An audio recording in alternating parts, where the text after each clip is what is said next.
صحیح مسلم کتاب الایمان حدیث نمبر 180۔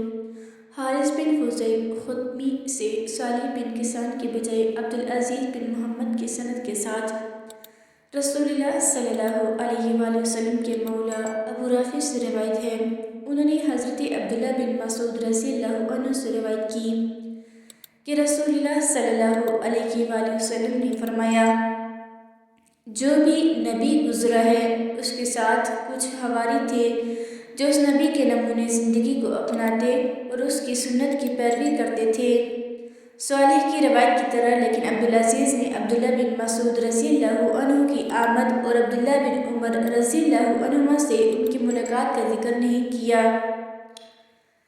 صحیح مسلم کتاب الایمان حدیث نمبر 181۔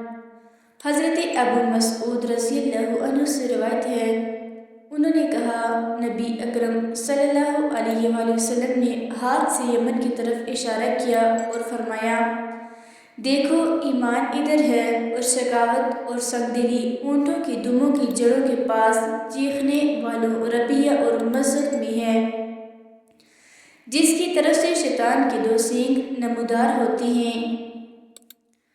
صحیح مسلم کتاب الایمان حدیث نمبر 182۔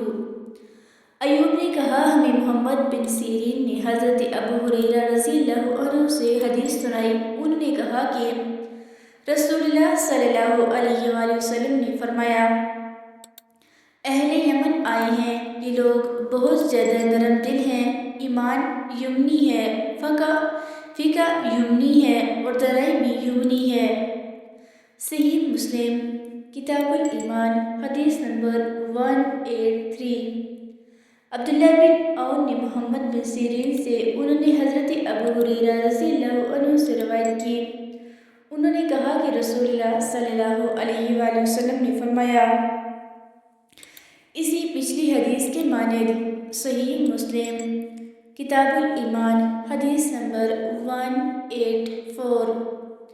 صالح بن عارث سے روایت کی، انہوں نے کہا کہ حضرت ابو ہریرہ رضی اللہ عنہ نے کہا، رسول اللہ صلی اللہ علیہ وآلہ وسلم نے فرمایا، تمہارے پاس یمنی لوگ آئے ہیں، وہ زیادہ کمزور دل اور سینوں میں زیادہ رقت رکھنے والے ہیں، فقہ یمنی ہے اور حکمت بھی یمنی ہے۔